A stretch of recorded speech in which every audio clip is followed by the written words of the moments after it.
afternoon and welcome to the Queen's Curry Kitchen. Today we are on a bread making spree, but we are not making any ordinary bread. We are making some layered flatbreads. I've already shown you how to make rotis, but today we're doing something different and we are actually making parathas, which are layered flatbreads. So let's get the process started. We have done lots of tutorials on my page where you have seen how to knead the perfect dough for your flatbreads, and it involves a proportion of flour to water, durum wheat flour and water in the ratio of 2:1. So 1 cup of water for every 2 cups of flour. There's a certain way to knead it, and all of those tutorials I'm sure you must have watched with me. So the dough is ready and we are ready to roll and make these flaky, crispy beauties. You see these layers? Oh my God, it's better than a croissant, baby. So we are gonna make this right now, right in front of you. The first process is that you're going to take a ball, this is actually bigger than what a roti ball starts out with. So if I was typically making a roti, which is the not so fried bread, which looks like this, it's really thin and light, then I would make a ball which is about this size. But because this is not a roti, it's a paratha, the ball is this size, and I'm sure you can see relatively how different they are. It's a heavier bread and it's usually eaten for breakfast so that you're full. And you know, in the Indian summer when you're going out to work, the sun can be very strong, so all the elders in the family tell you to eat well before you step out to the hot air. Okay, so simple process. You're going to dredge it in the flour and you will press it down on your countertop like so. I hope you can see this. Yeah. Okay, and then you have a rolling pin. Now my pan is already hot because I've been making the rotis, so this is a rolling pin that I have. You can use any kind that you've got. Roll this out. Now some people make this with salt and carom seeds and some cayenne pepper inside, and you can totally do that. Today I'm not doing that because the couple that I'm cooking for, they're going to be eating this with chicken shawarma kebabs that I made for them. This is a rabbi and his family from India, and they definitely crave Indian food, but there is nobody to cook for them because they're in their 80s. So yes, I'm a plant-based chef, but I'm also a chef on demand. So I am able to make animal protein food for them, and they like to have Indian food every Friday, so that's my duty to get the food to them before Shabbat starts. Okay, so I'm going to just give it a squirt of oil. You can use butter or ghee or olive oil, whatever your preference is. If you were to make this with salt and cayenne pepper, you would add the salt and the carom seeds at this time.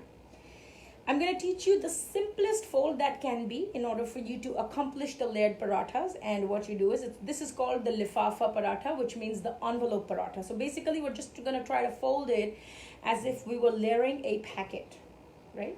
So you fold it this way, you fold it this way, bring it overlapping, and then right over here you will sprinkle some dry flour, just a tiny bit, tiny bit, and then bring it a third of the way, and then bring it over from the other side and fold it a third of the way. It's really simple. You folded it like a packet. See that? That's why it's called a lifafa paratha. Lifafa means envelope. Okay, and then just give it a gentle press. Not too much. Dredge it back in the flour. Amy, good morning from California. How are you? We're in time for breakfast in California. And these are the perfect breakfast breads. All right, so in this case, you're just going to go back and forth. It's not like the roti making tutorial where we have to create a torque between balancing the pressure of the right and the left. You're going to give it a 90-degree flip and you will stretch it out back and forth. This is not like the pie making where you only push in one direction. It's a back and forth motion. Again, give it a 90-degree flip. And if you don't see your roti sticking to your rolling pin, then don't feel compelled to keep dredging it in the flour. It's not required. Give it a 90-degree flip, and then towards the end, just spend a little extra effort on flattening the sides so that you don't have thick raw sides while the rest of the paratha is fully cooked. Right? So that's a nice square shape. I would totally make that for you, Amy, but if you learn it, you can make it yourself too, right? Okay, so this is ready to go onto the griddle, and you can actually see there are some folded layers, which may not be as visible, but as the bread comes to life, it'll start to pop up. Now I'm going to use the time that it takes to bubble up this bread. I will use that time and I will make the next one in the meantime, right? So it's kind of like a process, and you use the time to roll out the other one and kind of get the cycle going. So again, same thing, just make a nice big ball. Make sure it's smooth and there are no cracks, so roll it out. And if you've kneaded your dough properly, you will have no cracks, you will have no problems. It'll actually look like satin. I've done several roti dough tutorials on this page, and you can refer back to some other ones. If you still feel like you're having trouble finding it, leave me a comment below and I will send you the specific link to that tutorial, so you don't have to go looking all over the place. I'm gonna roll it out as big as I can. It doesn't have to be too thin, doesn't have to be too thick, just as big as it gets. Now when you see the bubbles coming on top and it becoming a little translucent, let me pull this up real close, right? You're gonna go in there and give it a quick flip. Now parathas are best made on medium to high heat. So you don't want to crank up the heat and burn the crap out of them. You want to make them on a slow heat, on a slow flame, because the residual heat of the griddle, of the skillet, of the non-stick pan, whatever you got, is going to keep on browning the dough, and it's going to keep on creating those yummy crispy brown spots, right? So we are going to keep an eye on that, but in the meantime we will get rolling with this. To all the people who are just joining me, welcome to the Queen's Curry Kitchen. My name is Nupur and I live in Queens in New York. Welcome to my tiny kitchen where I make curry. So now that I know this is almost ready, I can actually take a sneak peek and look. You see all the brown spots? So at this time, you're gonna go ahead and drizzle some oil. If you eat ghee, you can put ghee. If you put butter, that's fine too.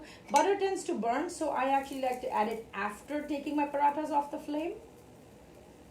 Ghee is great because ghee has a really high smoking point. So if you're making parathas or doing anything that involves pan frying, ghee is an absolutely fantastic alternative. In fact, if you use ghee for making pancakes, those pancakes are bomb. Ghee is nothing but clarified butter, so the flavor is very intense and the milk solids have already been separated. So it is some next level flavor profile. All right, I'm gonna go ahead and flip this. Now, the amount of ghee or butter or oil that you want to add is totally up to you. You know, in the olden days, people used to put oil on both sides and literally soak the paratha in oil. We are a little bit more conscientious. And like I said, this food is being made for an 80-year-old rabbi and his wife, and they're both aging. So even though they enjoy oil and fatty foods and fried food, I just feel a little sense of responsibility for not clogging their arteries. And I would like to enjoy their patronage for a little while longer. So I just try to be judicious with the use of my oil. There you go. So this is ready. And I'm going to bring this up close so you can actually see how fabulous these layers look. Amy, I got you. Look at this. Look at these layers. This is better than any croissant that you could buy anywhere, right? You see these layers? So all these layers start to open up as the heat hits it. And just a simple smearing of jam or butter or any kind of fruit preserve. I've even done parathas with Nutella, and I have to tell you, it tastes really good. So anyway, we're going to go back to the folding technique, and I'm going to show you one more time.